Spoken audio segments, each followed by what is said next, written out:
fait pas très beau ce matin, je vais peut-être décaler un petit peu mon départ.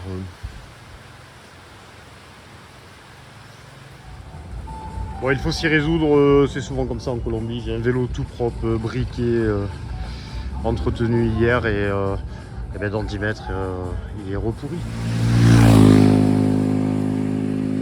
Aujourd'hui, c'est la pluie et demain aussi, je crois. Bon, je vais faire une fin de voyage un peu humide. Bon, après, ces prévisions météo, faut pas trop s'y fier parce que ça peut tellement changer.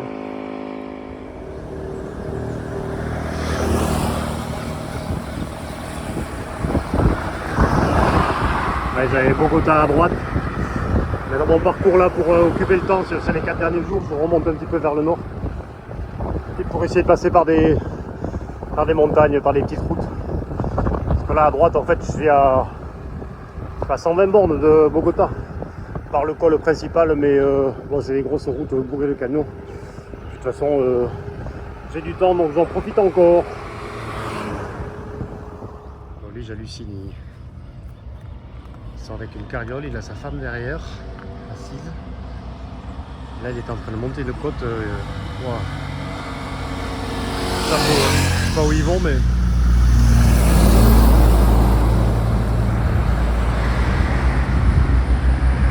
ça fait courageux. Un joli pont sur le Rio Magdalena. Bon, moi je prends le suivant, une trentaine de kilomètres plus loin, puis après ce sera fini pour ce Rio. Allez, enjambement pour la dernière fois par l'ancien pont ferroviaire. Alors, je regarde tout droit parce que c'est pas bien grand et là je n'aurais pas fait tomber mon téléphone dans le Rio Magdalena. Bon, ce serait une anecdote rigolote, mais ça m'ennuierait un petit peu. Donc voilà, après je vais partir en face sur les montagnes de la Sierra orientale, la Sierra par laquelle j'ai commencé. Allez, ciao ciao le Rio, qui a accompagné une grande partie de mon voyage, que ce soit symboliquement ou au jour le jour. La Ruta del Sol, ben ça c'est l'axe principal qui va de la côte Caraïbe à Bogota et vice versa. Un autoroute pour moi tout seul. Alors je constate que plus la route est large dans les montées, plus on a l'impression de ramer. Je sais pas si c'est soit parce qu'aujourd'hui je suis fatigué, ce qui est le cas, soit on a les repères sur les bords qui s'effacent. On a un peu l'impression d'être une coquille de noix dans un océan. Et il fait chaud, il fait 39 là. Vivement que je reprenne un peu d'altitude, ce que je suis en train de faire, mais je suis pas encore très haut, non.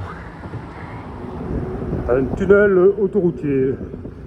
Je suis content de pouvoir le prendre parce que Komoot là, il me le faisait éviter par des chemins. Là. Donc je me disais que c'était peut-être complètement interdit, mais pas du tout.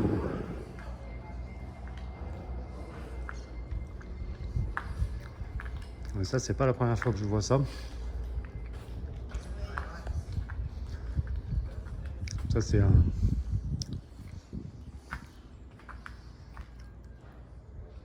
pour les tournois de combat de coq. J'ai déjà vu ça un peu, ouais. Ça doit être gore, hein, les soirées combat de coq ici, ouais.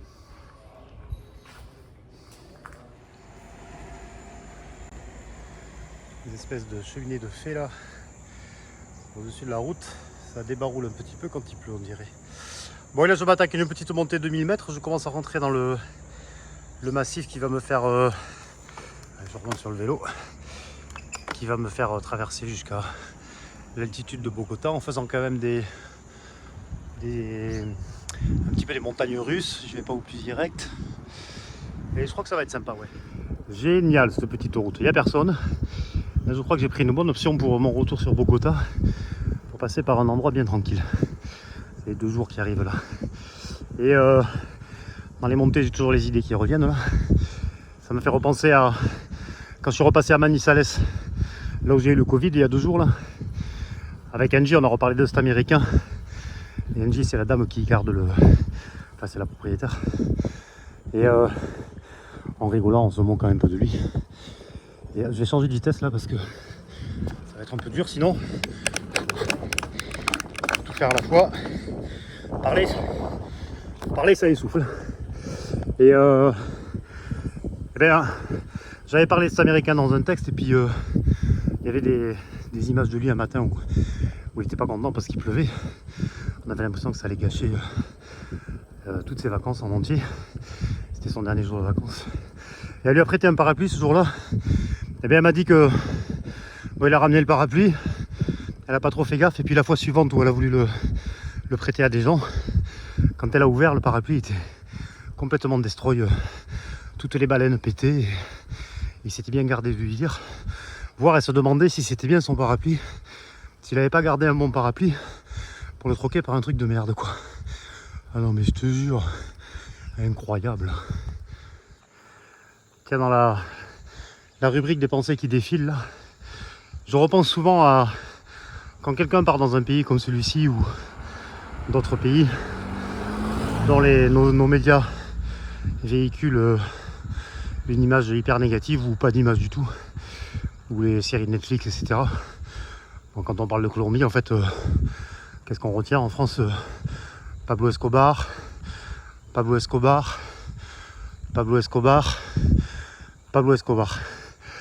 Alors, sauf Mediapart, qui il y a 3 jours a fait un article sur la légalisation de l'avortement, qui vient d'être décidé par les juges de la Cour suprême ici en Colombie, avec un délai porté à 24 mois.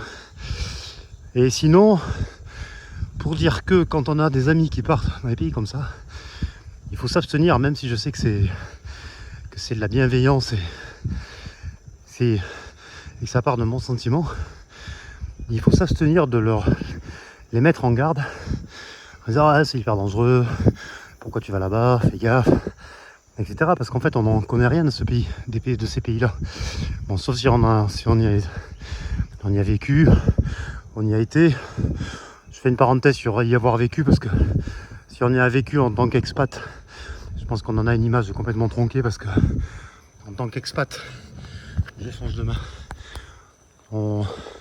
On est souvent là pour exploiter les richesses du pays, donc on vit dans des milieux hyper protégés, hyper fermés, donc on n'a pas une image très positive du pays. Et pour dire que voilà, je pense qu'il faut s'abstenir de faire ça, de dire ça aux gens, ça met une petite pression supplémentaire qui sert absolument à rien. Moi sur le voyage, premier voyage quand je suis parti au Mexique, j'avais eu un appel la veille qui partait pareil, un très bon sentiment, qui me disait qui me demandait carrément de ne pas partir parce que c'était un pays hyper dangereux, j'allais jamais revenir, etc. Et puis là sur ce voyage il y a un gars qui est un peu particulier, du coup j'en tiens pas compte, mais qui n'arrête pas au travers de différents mails de prédire ma mort en Colombie quoi. Alors c'est un peu dérangeant quand même. Et voilà, c'était pour dire ça. Et aussi que finalement l'endroit où je me suis senti le plus en danger de tout ce voyage, c'est la gare de bus de Saint-Sébastien. En attendant mon bus entre, je sais plus quelle heure il était, mais on va dire entre 22h et 1h du matin là, avec des bandes de mecs bourrés là. Mais là tu te dis, t'aurais pas envie d'être une fille seule qui attend le bus toute seule dans le hall avec eux quoi. Et voilà. Et puis que dire d'autre, voilà, je trouve des fois c'est un peu désolant en France qu'on n'ait pas plus d'infos et des images plus positives de ces pays d'Amérique du Sud. Mais bon, la France est bien connue, on est les champions du monde, on a un président qui a failli arrêter une guerre, qui a été voir Poutine. Poutine il a foutu à 10 mètres de lui au bout de la table. Il dit ouais mon gars c'est bien. Mais on est quand même les champions du monde. Je sais pas pour qui on se prend, mais en tout cas nos médias, il faudrait surtout pas qu'on commence à s'intéresser à d'autres modes de vie. Parce qu'ici quand on parle là, par exemple de la drogue, là, bien sûr Colombie égale drogue. Bon effectivement c'est un gros marché, ça concerne des gens qui gravitent autour de ça. Mais enfin 99% de la population, ils occupent leur temps à s'occuper de leurs enfants, les faire grandir et aller faire les courses, faire à manger et bosser quoi. Comme tout le monde en fait quoi. Et les gens ici, ils me demandent souvent ce que je pense de la Colombie, avec un petit truc comme en disant bon t'as vu quand même, ils savent très bien l'image qu'on en a, qu'on véhicule de leur pays, et ils sont hyper blessés quoi. bien sûr, je les rassure en leur disant que c'est génial, quoi, ce pays, mais voilà, c'est hyper blessant pour les gens aussi parce que ils savent très bien que l'Occident et le reste du monde a une image négative d'eux pour à cause d'un passé qui a été violent, certes, mais aussi parce que c'est bien pratique de faire du matraquage médiatique en disant vous avez vu là-bas comme c'est mal et comme chez nous c'est bien, quoi. Bon voilà, je vous ai sûrement un peu cassé les pieds, mais c'est comme ça, hein, sinon il n'y a qu'à pas regarder.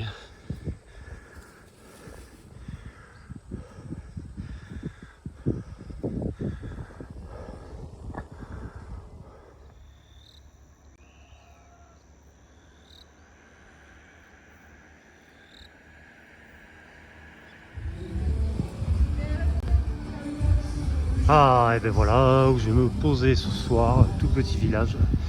Ça c'est vraiment ce que je préfère, hein. Je crois qu'il y a un hôtel. Ça va être impeccable avec un petit restaurant pour manger une bandeja paisa qui consiste à attaquer par des haricots ou des lentilles, puis continuer par du riz, tout ça dans la même assiette, de gauche à droite.